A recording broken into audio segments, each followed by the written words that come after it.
जय हिंद मित्रों, मैं संदीप मारू आपके साथ MS वर्ड सीरीज़ में। अभी तक हमने होम टैब को कंप्लीट कर लिया है। इंसर्ट टैब में भी हमने cover page, blank page, page break and table and picture, clip art and shapes, इतने सारे ऑप्शंस को कंप्लीट कर लिया है अभी तक, है ना। ये वीडियो बहुत ही एक लंबे समय के बाद आ रही है, बट कोई क्या कर सकता है जब समय की कमी हो तो, है ना। अब कोशिश करेंगे कि इस ट्यूटोरियल को जल्दी ही ख़त्म करें और आगे बढ़ें। तो चलिए बिना टाइम को वेस्ट किए MS वर्ड में हम कंप्लीट करने जा रहे हैं स्मार्ट आर्ट को।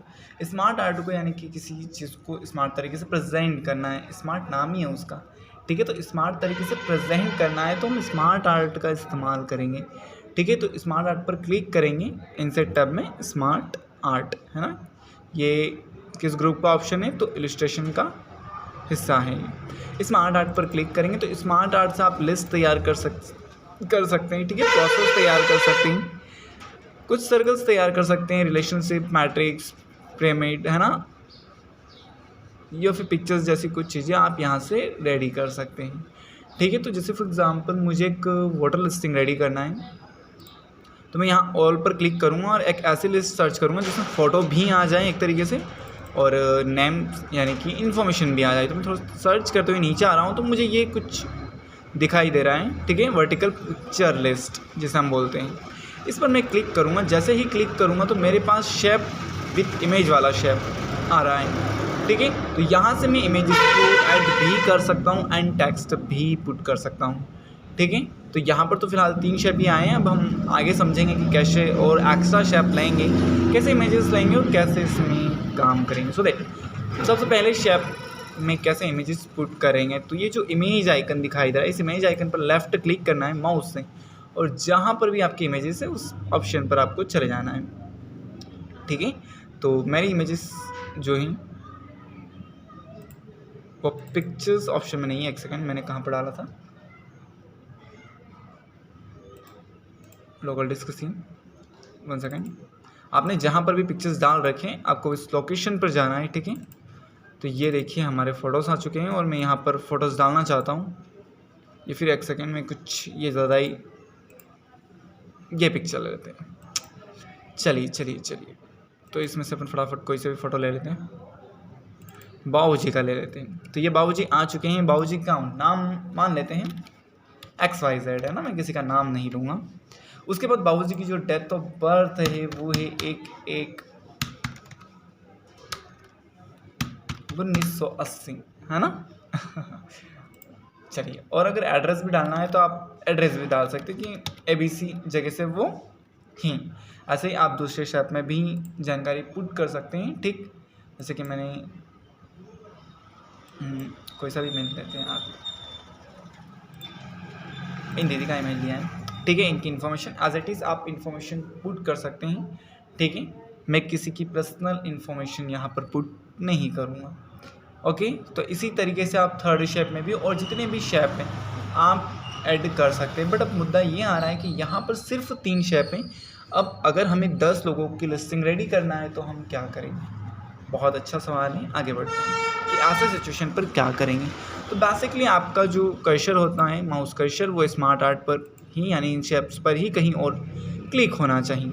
उसके बाद आपको यहाँ पर डिज़ाइन फॉर्मेट पर जाना है। कहाँ पर? डिज़ाइन फॉर्मेट पर। स्मार्ट आर्ट का टूल्स है डिज़ाइन फॉर्मेट, और ये टूल्स आपको तभी नज़र आएंगे जब आपका माउस क्लिक स्मार्ट आर्ट के किसी शेप पर होगा, ओके।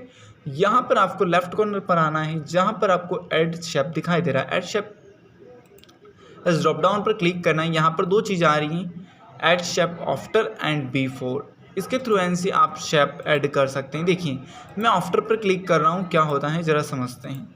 मैं जैसे ही आफ्टर पर क्लिक करता हूँ, ओके, तो आप समझ पा रहे होंगे कि शेप के नीचे एक ब्लैंक शेप और भी आ चुका है, ठीक है। तो आफ्टर यानी कि नीचे शेप लेना है और बिफोर शेप के ऊपर शेप, ठीक है। आफ्टर नीचे, बिफोर ऊपर, ठीक है। तो इस तरीके से आप न्यू शेप भी ले सकते हैं। एक ही नहीं, आप हज़ारों शेप यहाँ से इंसर्ट करवा सकते हैं। देखिए आ रहे हैं। अगर इन शेप की साइज़ बड़ी करना है तो सभी को सिलेक्ट करेंगे और कॉर्नर से ऐसे आप इसे ड्रैग कर लेंगे, ओके। तो यहाँ से आपकी शेप की जो साइज़ है वो बाकायदा बड़ी हो रही है, ओके। और अगर आप चाहते हैं कि चलिए आपने शेप तो ऐड करना समझ लिया है कि कैसे हम शेप को ऐड करेंगे ओवरऑल। अब जैसे कि मुझे लग रहा है कि यहाँ पर जैसे नेम आ रहा है, डेट ऑफ बर्थ आ रही है और प्लेस लिखा है हमने, पर एक्चुअली मुझे क्या करना है, आधार नंबर का भी एक कॉलम इंक्लूड करना है, या फिर जो भी आप डाटा लिख रहे हो उसमें एक और पॉइंट आपको ऐड करना है। तो आप इंटर का सहारा ले सकते हैं, और अगर इंटर से नहीं लाना चाहते हैं तो यहाँ पर ऐड बुलेट ऑप्शन दिखाई देगा जस्ट ऐड शेप के नीचे, यहाँ से भी आप बुलेट पॉइंट्स दे सकते हैं।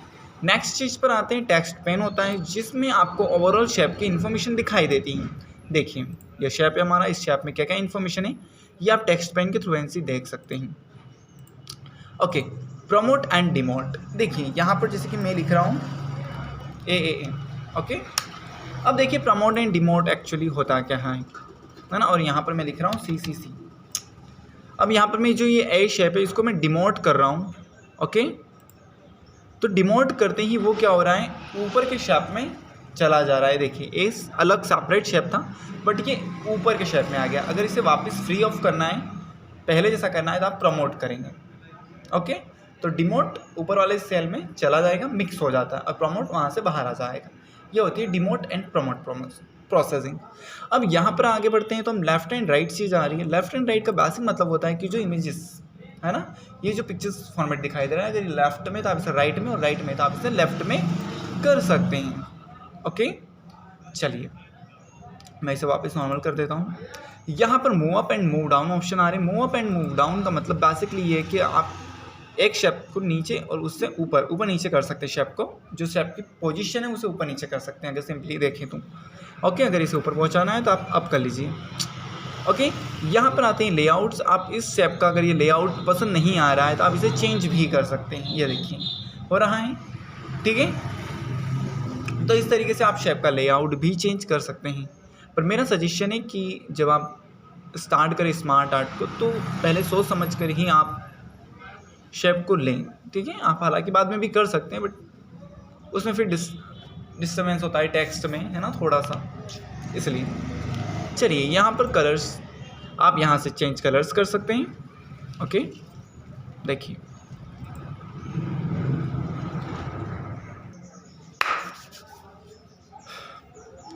तो बेसिकली कलर्स के बाद यहाँ पर आती है smart styles.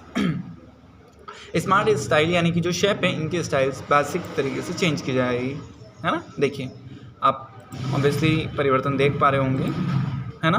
Drop down arrow, ये जो एरो दिखाई दे रहा है इस पर क्लिक करेंगे तो और भी कुछ स्टाइल्स यहाँ पर आपको नज़र आती हैं, ठीक है। तो इतनी तो तगड़ी हमें फॉर्मेटिंग नहीं देनी है, उससे स्टाइल्स नहीं देनी है, नॉर्मल रखना है। यहाँ पर आता है रिसेट ग्राफिक्स, इसे आप रिसेट कर सकते हैं, आप इसे खुद करके देखेंगे। फॉर्मेट में यहाँ पर आता है हमारे पास चेंज शेप, जैसे कि ये जो शेप है मुझे पसंद नहीं आ रहा है, मुझे इसकी जगह कोई और शेप डालना है, तो आप वो बाकायदा शेप पुट कर सकते हैं यहाँ से, देखिए, है ना। तो इस तरीके से आप शेप चेंजेस भी कर सकते हैं। उसके बाद शेप को अगर लार्ज करना है, बड़ा करना है, तो आप ऐसे शेप को लार्ज कर सकते हैं। जो शेप सेलेक्ट रहेगा उसी पर काम होगा, इस चीज़ का थोड़ा सा ध्यान रखना है। शेप को आप छोटा कर सकते हैं, स्मॉलर। ओके, तो ये चीज़ें आप शेप के थ्रू ऐसे कर सकते हैं, शेप के सेटिंग्स के थ्रू ऐसे कर सकते हैं। नेक्स्ट चीज़ पर हम आगे बढ़ते हैं तो यहाँ पर आता है शेप जो है उसके स्टाइल। यहाँ पर पर्टिकुलर एक एक शेप पर काम होगा, और जब आप डिज़ाइन से करेंगे तो ओवरऑल पर काम होता है, ठीक है। इस चीज़ का थोड़ा सा आप ध्यान रखेंगे। शेप फिल, आप शेप को फिल कर सकते हैं, और मैंने शेप में बताया भी है कि आप कैसे इमेजेस डालेंगे। तो अगर आप इमेजेस डालना भी चाहते हैं तो आप वो चीज़ें भी ऐड कर सकते हैं, इन चीज़ों को भी आप डाल सकते हैं, ठीक है। उसके बाद यहाँ पर है शेप आउटलाइंस। आउटलाइन यानी जो शेप के आइट साइड जो लाइंस दिखाई दे रही है एक्चुअली वो होती है आउटलाइंस, ठीक है। तो ये देखिए, उसके बाद आता है शेप इफेक्ट हमारा, ठीक है। तो आप ऐसा शेप को इफेक्ट दे सकते हैं। शेप के अंदर लिखे कंटेंट को अगर कुछ अलग इफेक्ट देना है तो उसके लिए भी यहाँ पर टेक्स्ट वर्ड स्टाइल दी हुई है, ठीक है। टेक्स्ट फील है, यहाँ से आप उसे अलग अलग कलर्स में फिलअप कर सकते हैं। और बाकी पोजीशंस आपने इमेज ऑप्शन में पढ़ी हैं, तो दैट ये बताने की ज़रूरत नहीं है। और इसी के साथ आपका स्मार्ट आर्ट समाप्त हुआ है, ठीक है। बाकी सारी चीज़ें आप खुद कंप्लीट करके देखेंगे, और जो समझ में नहीं आए वो आप बाकायदा हमें कमेंट बॉक्स में बताएंगे, हम उस प्रॉब्लम का सोल्यूशन आपको अवश्य देंगे। चलिए, तो अब हम आगे बढ़ते हैं। तो यहाँ पर आता है चार्ट। चार्ट यानी कि कोई सा डाटा है उसे एक प्रेजेंट करना है तो उसे प्रेजेंट करने का जो बेहतर तरीका माना जाता है वो चार्ट होता है। चार्ट के थ्रू ही आप अपनी जो डाटा है उसे बेहतर तरीके से प्रेजेंट कर सकते हैं। फॉर एग्जांपल मैं आपको बताना चाहता हूँ कि 10th क्लास का रिज़ल्ट आया है और रिज़ल्ट के थ्रू रिज़ल्ट आया और उसमें हमें क्या करना है 3 साल के रिज़ल्ट का कंपेयर करना है, यानी कि फॉर एग्जांपल 21, 22 और 23 इन 3 सालों का रिज़ल्ट हमें कंपेयर करना है कि गर्ल्स का कितना रिज़ल्ट रहा है और बॉयज़ का कितना परसेंट रिज़ल्ट रहा है।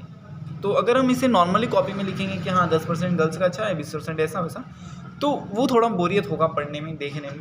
परंतु अगर वही बात हम चार्ट के थ्रू ऐसे प्रेजेंट करने की कोशिश करेंगे तो बहुत ही अच्छा रहेगा। ठीक है, सामने वाला बहुत ही इम्प्रेस होगा, है ना, और उसे कम समय में परफेक्ट तरीके से बात समझ में भी आएगी।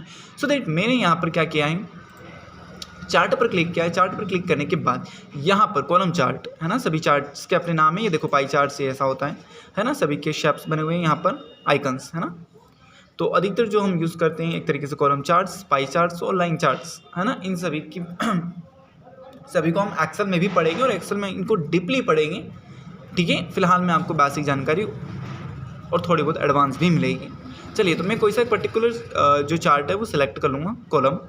ओके, कॉलम चार्ट लिया है फिलहाल मैंने एंड ओके किया है। ओके करने के बाद आप डायरेक्टली एक्सेल विंडो पर जाएंगे। ये हमारे सामने एक्सेल विंडो ओपन हो चुकी है। ठीक है, और यहाँ पर आपको जिस भी डाटा का चार्ट बनाना है वो डाटा आपको यहाँ पर पुट करना है, यानी कि टाइप करना है। अब देखो, हमेशा एक जो एक्सेल का फर्स्ट सेल है इसे हमेशा ब्लैंक रहने देना है। ठीक है, उसका कारण मैं थोड़ी देर में बताऊँगा। फिलहाल मुझे क्या करना है, 2021, 22 और 23 का डाटा देखना है। ठीक है, तो मैंने यहाँ लिख दिया है 2021, 2022 एंड 2023। ओके, और यहाँ पर मुझे देखना है गर्ल्स का डाटा,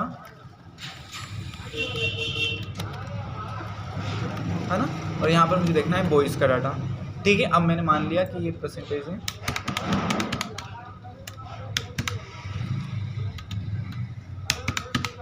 ये इनका डाटा परसेंटेज है, यानी कि जो गर्ल्स का रिजल्ट रहा है 2021 में वो 80% रहा है, तो बॉयज़ का 50% रहा है। गर्ल्स का 2022 का जो रिज़ल्ट रहा है वो 90% के समथिंग रहा है, वही बॉयज़ का 20% के समथिंग रहा है। गर्ल्स का जो एजुकेशन डाटा 2023 का रहा है वो 40% रहा है, तो वही बॉयज़ का 60% रहा है। ठीक है, अब मुझे ये जो डाटा है नीचे का, अब ये तो किसी काम का नहीं है, इधर ये भी किसी काम का नहीं है। एक चीज़ ध्यान रखना है, आपका डाटा हमेशा ये जो ब्लू लाइन दिखाई दे रही है, ये जो ब्लू लाइन दिखाई दे रही है, इसी रेंज के अंदर होना चाहिए। ठीक है, तो अब देखो सीरीज़ नंबर 3 तो हमारी किसी काम की नहीं है, तो मैं क्या करूँगा, इसे ऐसे कॉर्नर से पकड़ के ड्रैग करूँगा। ठीक है, ऐसे बाहर अंदर करूँगा उसे, ताकि सीरीज़ बाहर हो जाए और हमारा जो डाटा है उसे मैं कवर करने की कोशिश करूँगा। ठीक, ऐसे ही नीचे का भी डाटा ये हमारा किसी काम का नहीं है, तो मैं इसे नीचे से ऐसे ऊपर ले जाऊँगा, है ना, यानी कि जो डाटा है वो इसी रो के अंदर होना चाहिए, है ना, इसी लाइन के अंदर होना चाहिए, ब्लू लाइन के अंदर एक्चुअली। ओके, चलिए, ठीक है, तो ये देखिए जो हमारा डाटा है वो इसी ब्लू लाइन के अंदर ही। ठीक है, ना तो इससे बाहर होना चाहिए। ठीक है, अगर बाहर होगा डाटा इससे तो परफेक्ट तरीके से आप रिज़ल्ट नहीं देख पाएंगे। ठीक है, चलिए, तो ये डाटा बनाने के बाद मैं इसे कैंसिल कर देता हूँ, यहाँ से क्लोज़ कर देता हूँ। क्लोज़ करने के बाद जो डाटा आपने पुट किया था उस डाटा का चार्ट आपको यहाँ पर नज़र आ रहा होगा। देखिए, ये बॉयज़ है, गर्ल्स है, एंड ये नीचे रेड में बॉयज़ का आइकन दिखाई दे रहा है, यानी रेड कलर बॉयज़ का है ना। जो भी रेड कॉलम है उसमें बॉयज़ का डाटा मेंशन हो रहा है, और जो ब्लू कलर है उसमें गर्ल्स का डाटा मेंशन हो रहा है ना। नीचे ईयर्स लिखे हुए हैं, ये 21 का डाटा है, ये 22 का डाटा है और ये 23 का डाटा है, परंतु इससे मुझे देखकर परफेक्ट तरीके से चीज़ें समझ में नहीं आ रही। तो मैं यहाँ पर चार्ट लेआउट पर आऊँगा। चार्ट लेआउट पर आने के बाद हम धीरे धीरे सारी चीज़ों को समझेंगे, सो पैशन बना कर रखें। ठीक है, जैसे मैं चार्ट पर क्लिक करूँगा तो यहाँ पर मुझे चार्ट टूल्स के नाम से 3 चीज़ें नज़र आ रही है, डिज़ाइन, लेआउट एंड फॉर्मेट। सबसे पहले यहाँ पर देखेंगे चार्ट टूल्स में डिज़ाइन टैब। डिज़ाइन टैब में सबसे पहले आ रहा है चेंज चार्ट टाइप, यानी कि यहाँ से आप इस चार्ट का जो टाइप है वो चेंज कर सकते हैं। आप इसे पाई में कन्वर्ट कर सकते हैं, बार में कन्वर्ट कर सकते हैं, जिसमें आप कन्वर्ट करना चाहें, ये आप खुद कर देखेंगे। उसके बाद है सेव एज टेम्पलेट, यानी आप इस चार्ट को सेव भी कर सकते हैं। ठीक है, जैसे कि मैंने इसे सेव किया एंड दैट डेस्कटॉप पर रखा है मैंने, और मैं इसे कर दूंगा रिजल्ट चार्ट। ओके, और मैंने डेस्कटॉप पर सेव किया है सेव। देखो यहाँ पर ओके, रिजल्ट चार्ट। तो इस तरीके से आप इसे सेव भी कर सकते हैं ताकि और भी दूसरी फाइल में अगर आप अटैच करना चाहें इसे तो आप आसानी से अटैच कर सकते हैं, ठीक है। उसके बाद मैं सेकंड नंबर पर आता हूँ। स्विच रो एंड कॉलम क्या होता है मैं आगे बताऊँगा आपको। सिलेक्ट डाटा, सिलेक्ट डाटा यानी कि आप जैसे इस पर क्लिक करेंगे तो एक्सेल शीट आपके पास ओपन हो जाएगी। अगर इस डाटा में आप कुछ और भी इंक्लूडेड करना चाहते हैं, कम ज़्यादा करना चाहते हैं डाटा में, कोई सी रेंज ऐड या हटाना चाहते हैं तो आप इसके थ्रू इनसे वापस ऐड कर सकते हैं, है ना। स्विच रो एंड कॉलम आप यहीं से कर सकते हैं, स्विच रो एंड कॉलम, ठीक है। उसके बाद यहाँ पर एडिट डाटा, एडिट डाटा पर आएंगे तो आप डाटा को एडिट कर सकते हैं, है ना, कुछ नंबर्स में एडिटिंग करना है तो। उसके बाद रिफ़्रेश, जैसे कि आप डाटा एडिट करते हैं तो उसके बाद अगर वो नंबर नहीं दिखाई देता है यहाँ पर तो आप उसे रिफ़्रेश कर सकते हैं उसी टाइम। फिर हम आगे बढ़ेंगे तो चार्ट लेआउट से, ये ऑप्शंस हम इसी लेआउट ऑप्शन पर कंप्लीट करेंगे, ये वही पार्ट आएगा। यहाँ पर चार्ट स्टाइल्स, आप चार्ट्स की जो स्टाइल्स से वो भी आप यहाँ से चेंज कर सकते हैं, देखिए कुछ इस टाइप से। ओके, चलिए हम आगे बढ़ते हैं, लेआउट ऑप्शन पर आएंगे। लेआउट ऑप्शन पर सबसे पहले ही चार्ट एरिया, चार्ट एरिया में चार्ट एरिया, इसको हम बोलते हैं सिलेक्शन एरिया भी बोल सकते हैं, चार्ट एलिमेंट्स भी बोल सकते हैं, ठीक है। तो यहाँ से आप चार्ट के किसी भी पार्ट को सिलेक्शन कर सकते हैं। जैसे मुझे लेजेंड सेलेक्ट करना है तो ये होता है हमारा लेजेंड, ठीक है। आप सिलेक्शन करके उस पर काम कर सकते हैं, ठीक है। मुझे चार्ट एरिया सेलेक्ट करना है तो मैंने चार्ट एरिया सेलेक्ट कर दिया। यहाँ पर है फॉर्मेट सिलेक्शन, आप सिलेक्ट करने के बाद फॉर्मेट सिलेक्शन के थ्रू इनसे उसे एडिट कर सकते हैं, देखिए हो रहा है। ओके, अगर आप पिक्चर्स भी डालना चाहते हैं तो आप पिक्चर्स भी डाल सकते हैं, ठीक है। तो पिक्चर्स के लिए आप पिक्चर्स एंड टेक्सचर पर आएंगे, यहाँ पर फाइल ऑप्शन पर जाना है और जो भी पिक्चर्स आपको डालना है वो पिक्चर आप सिलेक्ट करके पुट कर सकते हैं। जैसे मुझे ये डालना है एंड इंसर्ट, ठीक है। तो इन ऑप्शंस को आप देखिए, बहुत इंटरेस्टिंग है और आपको समझने में दिक्कत होगी भी नहीं, ठीक है। रीसेट से जो आपने एडिटिंग की उसे आप यहाँ से रीसेट कर सकते हैं। पिक्चर, यहाँ से आप पिक्चर्स भी लेकर आ सकते हैं, ठीक है। देखिए मुझे अक्षय कुमार लाना है तो यहाँ से ऐसे आप इमेजेस भी ला सकते हैं और इसे छोटी गली से, ठीक है। तो ये चार्ट में डायरेक्टली पुट हो गई क्योंकि वो सिलेक्शन एरिया था। कंट्रोल Z कर देंगे, ठीक है। तो आप इसे सिलेक्शन ना करते हुए लेकर आएँ। शेप भी ला सकते हैं आप, यहाँ से ड्रॉ टेक्स्ट ला सकते हैं। चार्ट टाइटल, आप चार्ट को क्या टाइटल देना चाहेंगे, तीनों ऑप्शन आप करके देखेंगे, डिफ़िकल्ट नहीं है, ठीक है। चार्ट टाइटल, आप चार्ट को क्या नेम देना चाहेंगे तो चार्ट टाइटल पर आएंगे। एंड सेंटर में रखना चाहते हैं या कैसे रखना चाहते हैं आप उसे, ठीक है। तो मैं यहाँ पर ऊपर ही रखना चाहूँगा एंड चार्ट को नेम देना चाहूँगा रिजल्ट चार्ट, रिजल्ट डाटा, ठीक है। तो इस तरीके से आप चार्ट को टाइटल दे सकते हैं एंड कहीं पर भी ब्लैंक जगह क्लिक कीजिए, आपका काम हो जाएगा। उसके बाद वापस हम चार्ट पर आते हैं तो यहाँ पर एक्सेस टाइटल आता है जो कि सेकंड टाइटल के रूप में हम बोल सकते हैं। लेजेंड यानी कि जिससे आप इंफॉर्मेशन देखते हैं, सो दैट। उसके बाद हम आगे बढ़ेंगे तो यहाँ पर हम आते हैं data levels. Data levels very important चीज़ होती हैं, हाँ। तो यहाँ डाटा लेवल्स एक बहुत ही काम की चीज़ है। डाटा लेवल्स से आप इन कॉलम्स पर, है ना, अपना नंबर मेंशन करवा सकते हैं, यानी कि जितना भी % हो रहा है उसको मेंशन करवा सकते हैं। कुल मिलाकर बात कहें तो ये देखिए, सो अमेजिंग, ठीक है। इससे चार्ट को समझने में बिल्कुल भी दिक्कत नहीं होगी। अब हमें प्रॉपर तरीके से समझ में आ रहा है कि हाँ भाई साहब, ये 2021 का डाटा है जिसमें ये जो है फर्स्ट वाला ये गर्ल्स का कॉलम है और जो सेकंड वाला ये बॉयज़ का कॉलम है, जिसमें गर्ल्स का जो एजुकेशन रेट रहा, रिजल्ट डाटा रहा रेट, उसका स्कोप 80% रहा एंड बॉयज़ का 50% रहा, ठीक। 90, 20 and 40 and 60, so that proper तरीके से हम चीज़ों को समझ सकते हैं। इसलिए हमें डाटा लेवल्स का इस्तेमाल करना ही चाहिए। डाटा लेवल्स के नंबर्स को अगर एडिट करना है तो आप सिलेक्ट करके आप इसे एडिट भी कर सकते हैं। साइज़ वाइज बढ़ानी भी है तो आप यहाँ से बाकायदा साइज़ बढ़ा सकते हैं। गर्ल्स के बढ़ानी तो गर्ल्स के नंबर्स को सिलेक्ट कीजिए एंड दैट। अगर कुछ कलर्स देना है तो वो भी आप कर सकते हैं, देखिए, ओके। तो इस तरीके से आप इसे एडिटिंग कर सकते हैं, एडिट कर सकते हैं और अपना काम प्रॉपर तरीके से कर सकते हैं। डाटा टेबल है, आप इस चार्ट के नीचे डाटा टेबल्स को भी जनरेट कर सकते हैं, सो दैट ये देखिए, ओके। अब यहाँ से भी हम आसानी से समझ पाएंगे। उसके बाद ये ओवरऑल इतना इंपॉर्टेंट एरिया नहीं है फ़िलहाल। उसके बाद हम आगे बढ़ेंगे तो फॉर्मेट सेक्शन पर आएंगे। फॉर्मेट सेक्शन पूरा हमने शेप के दौरान पढ़ा है, ये ओवरऑल सारी चीज़ें आपने पढ़ रखी हैं, ठीक है। फॉर्मेट सेक्शन में कैसे हमें कलर्स फिलअप करना है तो इसको बताने की आवश्यकता नहीं है, आप खुद समझदार हैं क्योंकि 2 बार आपने इन चीज़ों को कवर किया है, और टाइम की कमी है, इसलिए सारी चीज़ें बताना ठीक भी नहीं है। आप खुद प्रैक्टिस करेंगे ऑटोमेटिक समझ में आएगी। और वैसे भी मैंने 2 बार इन चीज़ों का जिक्र कर ही दिया है, ठीक है। चलिए अब हम नेक्स्ट चीज़ की ओर बढ़ेंगे। तो भाई साहब यहाँ पर स्क्रीनशॉट, आप स्क्रीनशॉट ले सकते हैं। स्क्रीनशॉट पर क्लिक करेंगे, स्क्रीन क्लिपिंग पर क्लिक करना है तो आप डायरेक्टली डेस्कटॉप पर आते हैं। तो आप ऐसे किसी भी चीज़ का स्क्रीनशॉट ले सकते हैं सिलेक्ट करके। ओके, तो ये देखिए इस तरीके से आप स्क्रीनशॉट ले सकते हैं। हालांकि ये परफेक्ट तरीका नहीं है, ठीक है, पर इसमें ऑप्शन दे रखा है तो देख ही लेते हैं। चलिए अगली चीज़ हाइपरलिंक।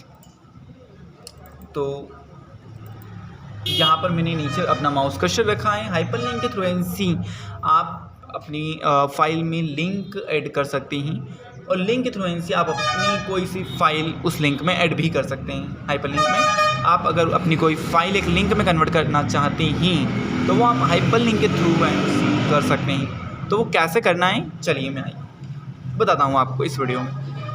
हाइपरलिंक पर क्लिक करना है और आपको जो भी फाइल लिंक में कन्वर्ट करना है आप उस फाइल का चयन कर लेंगे। जैसे कि मुझे एक्सेल की फ़ाइल ऐड करना है जो कि डेस्कटॉप पर रखी हुई है, डेस्कटॉप। और यहाँ पर मैं नीचे आऊँगा, एक्सेल की फ़ाइल बनी हुई है जहाँ पर देखिए ये फाइल है प्रैक्टिस शीट सेल्फ, है ना। ओके, तो ये देखिए यहाँ पर वो लिंक में कन्वर्ट होकर आ गई हैं। अब मुझे इसको ओपन करना है तो ओपन करने के लिए आपको क्या करना होगा, कंट्रोल को प्रेस करके रखना होगा और इस लिंक पर माउस को ले जाना होगा। तो ये ऐसा हैंड शो होगा। फिर आपको क्या करना है, माउस से लेफ़्ट क्लिक करना है, माउस से लेफ़्ट क्लिक करना है एक बार, तो ये ऑटोमेटिक फाइल ओपन होगी। ये देखिए तो इस तरीके से ये हम डायरेक्टली एक्सेल में आ चुके हैं। तो इस तरीके से आप लिंक भी बना सकते हैं, अपनी फाइल को लिंक में कन्वर्ट कर सकते हैं। ये होता है हाइपरलिंक का काम। हाइपरलिंक की जो शॉर्ट की होती है वो कंट्रोल के होती है। देखिए मैं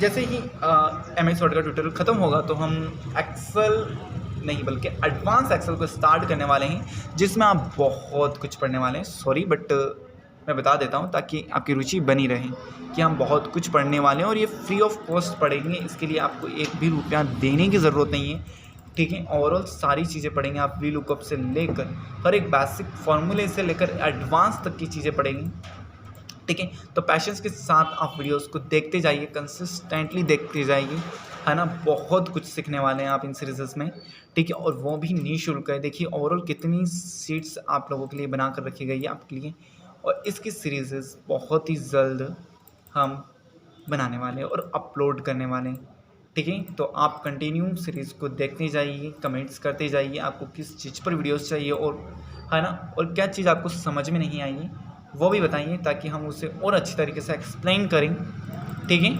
और आपकी सफलता में हमारा थोड़ा सा योगदान दें, ठीक है, क्योंकि मेहनत तो आपको ही करनी है। हम तो सिर्फ बता सकते हैं, बाकी मेहनत तो आपको ही करनी है, हमें भी करनी है, ठीक है। तो और भी बहुत सी ऑप्शन है इसमें, बहुत सी शीट्स हैं, मैं बताऊंगा तो बहुत लंबा हो जाएगा, ठीक है। बस नॉर्मली मैंने बता दिया है कि इतनी सारी चीज़ें आप यहाँ पर पढ़ने वाले हैं। वी लुकअप, है ना, डैशबोर्ड कैसे डिज़ाइन करेंगे और बाद में आप AI भी सीखने वाले हैं, पाइवट टेबल का कैसे इस्तेमाल करेंगे, स्लाइसर क्या होता है, और बहुत सी चीज़ें आप एक्सेल में पढ़ने वाले हैं, ठीक है। तो पैशन के साथ बैठे रहिएगा, है ना, और वीडियो देखते रहिएगा और अच्छे से समझते रहिएगा, ओके।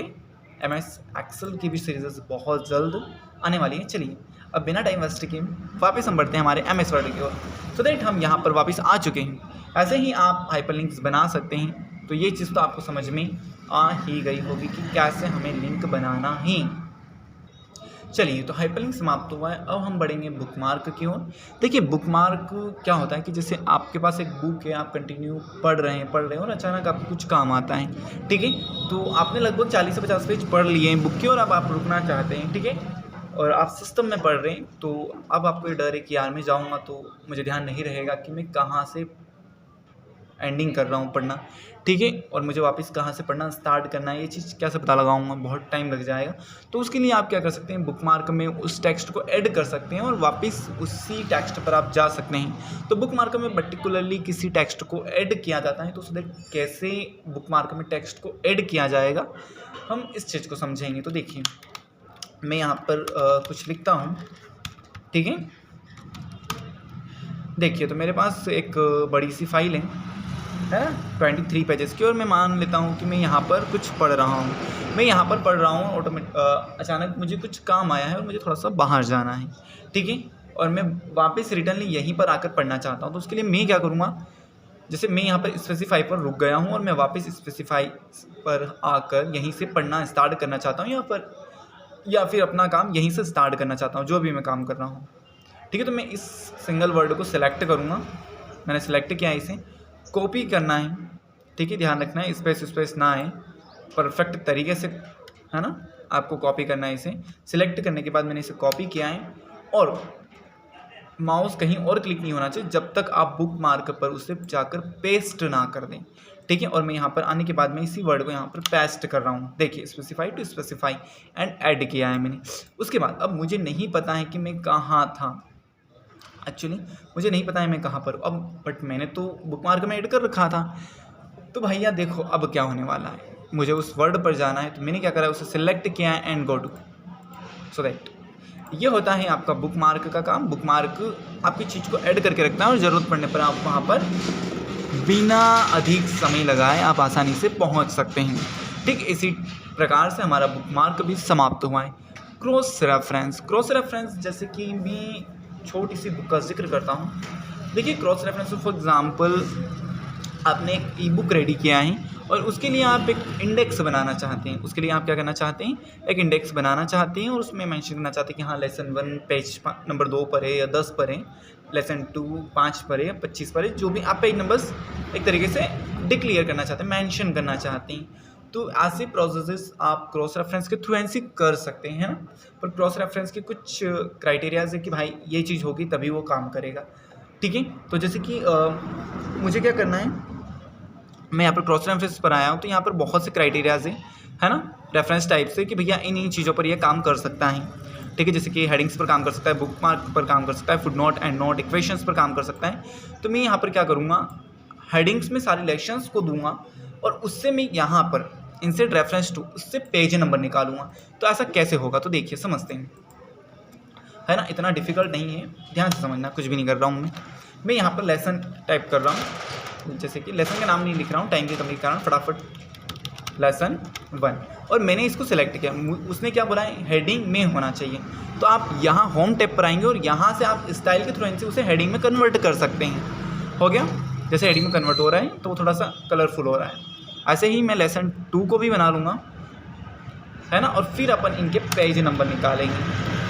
तो लेसन 2, है ना, तो आज तरह से आप क्रॉस रेफरेंस का काम करेंगे। ऐसे ही मैं लेसन 3 भी बना देता हूँ, लेसन 3। इस कंटेंट को थोड़ा सा नीचे आप इंटर की सहायता से डालेंगे, ना, मैं इंटर की सहायता से उसे थोड़ा सा नीचे डाल रहा हूँ। अब मुझे तीनों लेसन के पेज नंबर देखना है कि लेसन 1 कितने पेज नंबर पे, लेसन 2 एंड लेसन 3 कितने पेज नंबर पे हैं। अब देखो इंडेक्स तो हमेशा एक अलग सेपरेट पेज पर होता है। अब मुझे एक ब्लैंक पेज लेना है, उसके लिए आप इंसर्ट में ब्लैंक पेज पर क्लिक करेंगे तो आपके पास एक खाली पेज आ चुका है, ठीक है। 2 पेज आ गए, एक पेज को डिलीट कर दीजिए, कोई दिक्कत नहीं।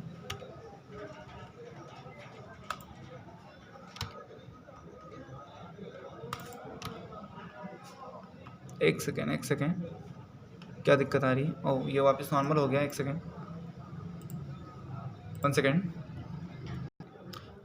हाँ चलिए।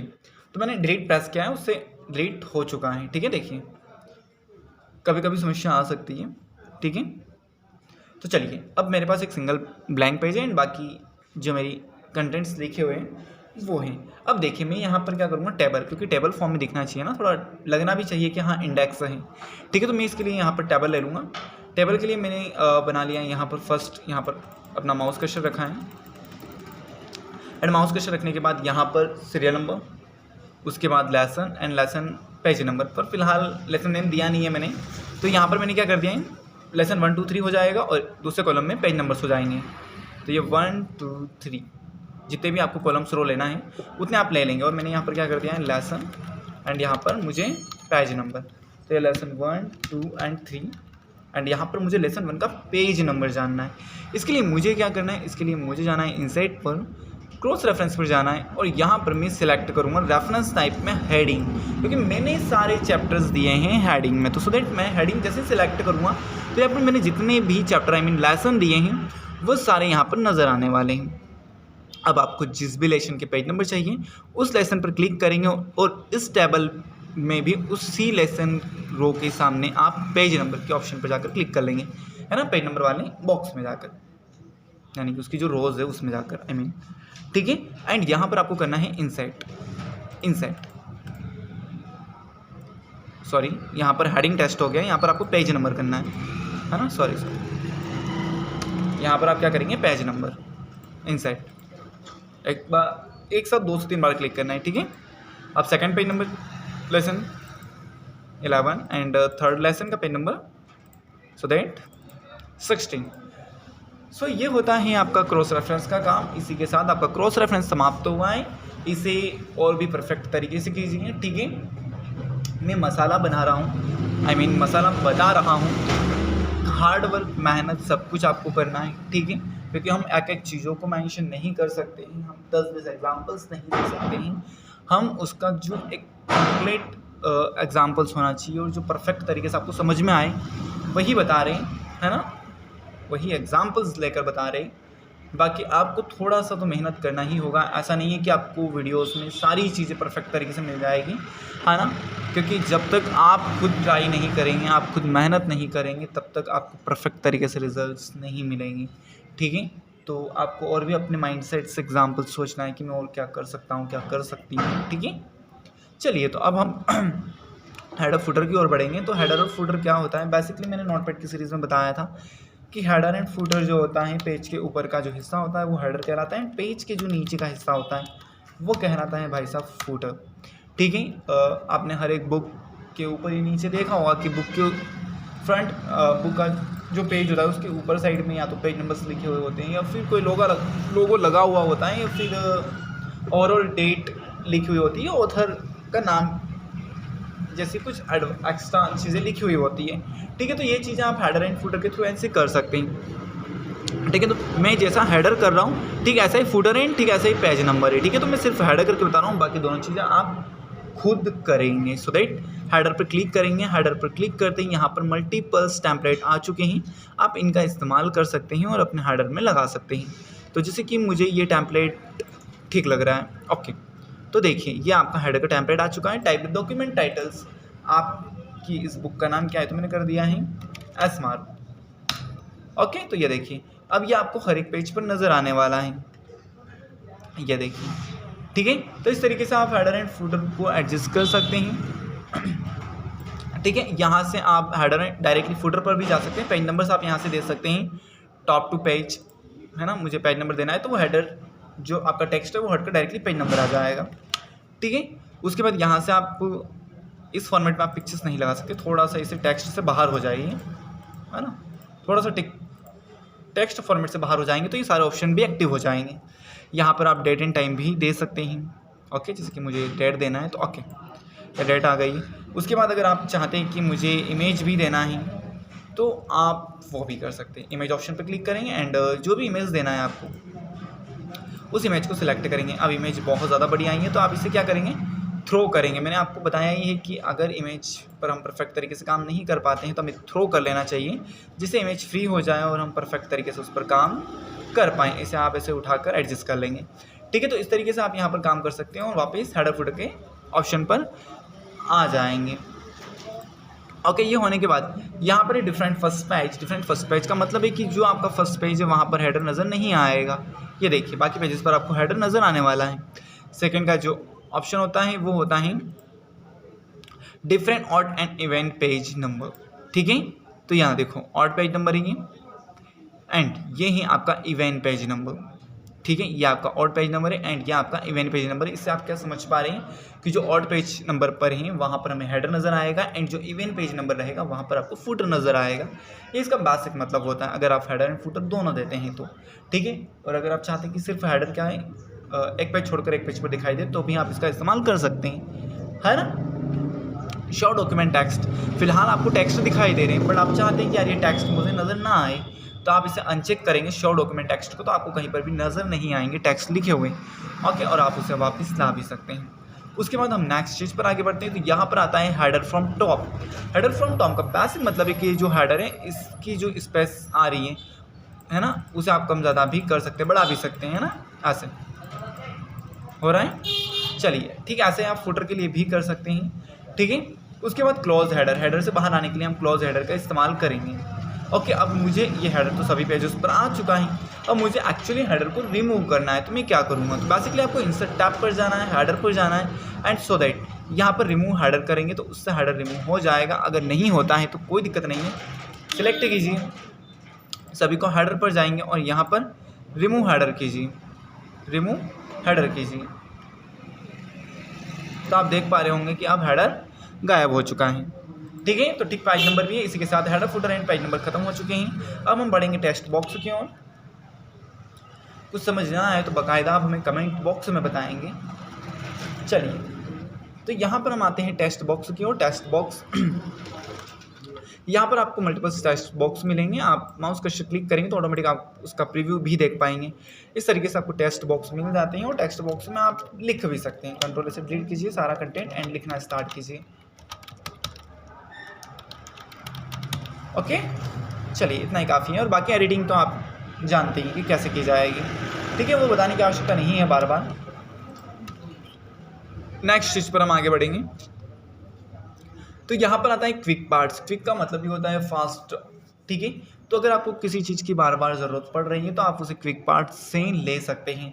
ठीक है, जैसे कि आप बुक बना रहे हैं और आपने बुक तो रेडी कर रहे हैं, ठीक है, बट आपको बुक में बार बार लेखक के नाम की ज़रूरत लग रही है, तो आप एक बार लिखने के बाद क्विक पार्ट से उसे बार बार ले सकते हैं। जैसे कि फॉर एग्जांपल क्विक पार्ट्स पर क्लिक करेंगे, डॉक्यूमेंट प्रॉपर्टी पर जाना है एंड यहाँ पर ऑथर पे क्लिक करेंगे, या फिर अगर आपको मैनेजर चाहिए, कीवर्ड्स चाहिए, जो भी चाहिए, जैसे मुझे ऑथर चाहिए तो मैंने ऑथर पर क्लिक किया है, ये संदीप मारू आ गया है। अगर आपको कुछ और चाहिए, जैसे कि मुझे एस मारू चाहिए, तो आप नेम चेंज कर सकते हैं, और जब नेक्स्ट टाइम आप ऑथर पर क्लिक करेंगे तो आपको यही नेम नज़र आने वाला है। ओके, तो इस तरीके से आप डायरेक्टली उसे फटाफट क्विक पार्ट्स के द्वारा ले सकते हैं, है ना। जैसे छोटे नाम है तो आप नॉर्मली टाइप भी कर सकते हैं, बट कुछ बड़े नाम है ना, अजीबोगरीब नाम है ऑथर के या फिर मैनेजर के, कुछ कीवर्ड्स अजीबोगरीब है, तो आप उसे क्विक पार्ट्स के थ्रू ऐसे ऐड कर सकते हैं और ले सकते हैं। वर्ड आर्ट, वर्ड आर्ट में आप अपने टेक्स्ट के स्टाइल को चेंज कर सकते हैं। फॉर दैट मैंने नेम लिखा है संदीप एंड मुझे इसके स्टाइल चेंज करना है, तो आप नज़र से देख पा रहे होंगे, है ना, प्रॉपर देख पा रहे होंगे, नज़र से नहीं देख पा रहे होंगे।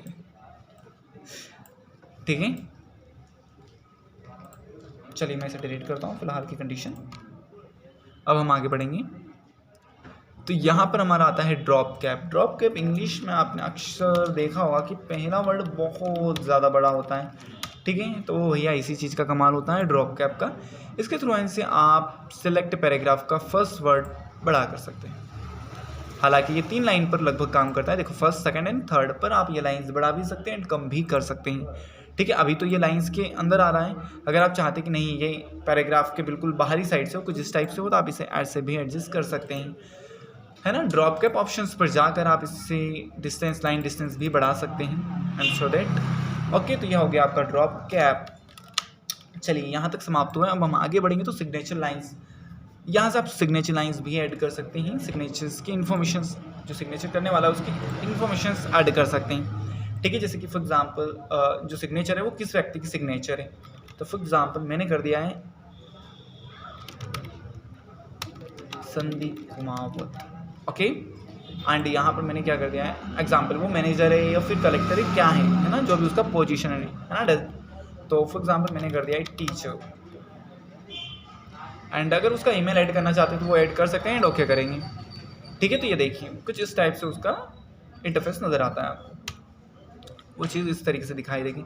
डेट एंड टाइम पर आने के बाद यहाँ से आप डेट एंड टाइम इंसर्ट कर सकते हैं, आप अपने अकॉर्डिंग एडजस्ट कर सकते हैं इस चीज़ को। इंसर्ट ऑब्जेक्ट मैंने आपको पढ़ा दिया, किसी अदर एप्लीकेशन पर जाना है, वहाँ पर किए गए काम को इंसर्ट करना है। इक्वेशंस, यहाँ से आप फार्मूला डिज़ाइन कर सकते हैं, मैथ्स के फार्मूले आप यहीं से डिज़ाइन करते हैं। ठीक है, जैसे कि इक्वेशन है, अब मुझे डिज़ाइन करना है, जैसे ए की जगह मुझे लिखना है 10, तो आप ऐसे उसे एडजस्ट कर सकते हैं। बी की जगह मुझे 5 लिखना है, तो उसे मैंने हटाया है और मैं इस तरीके से एडजस्ट कर सकते हैं। अगर आपको यहाँ पर ग्रेटर देन, लेस देन, या जो भी साइन चाहिए, है ना, वो साइन भी आप यहाँ से ले सकते हैं। तो ये पूरा इक्वेशन का पार्ट रहता है, तो आप इसे खुद कर देखेंगे। ठीक है, इतना डिफ़िकल्ट चीज़ नहीं है। ठीक है, अब मैं एक एक इक्वेशन अगर बताने गया हूँ तो टाइम बहुत ज़्यादा जाएगा। सिम्बल्स, आप यहाँ से कोई से सिम्बल्स ले सकते हैं और उन्हें बड़ा भी कर सकते हैं। देखिए मैंने सिम्बल्स लिया है और ऐसे मैं उसे बड़ा भी कर सकता हूँ। ठीक है, तो ओवरऑल इसी के साथ हमारा इंसेट टैब समाप्त तो हुआ है और लगभग हमारा MS वर्ड का 50% पार्ट कवर हो चुका है। अब हम मिलेंगे नेक्स्ट पार्ट में, है ना। तब तक आप अपनी प्रैक्टिस बेहतर से बेहतर तरीके से कीजिए। अब हम लेते हैं आपसे विदाई। जय हिंद, जय भारत।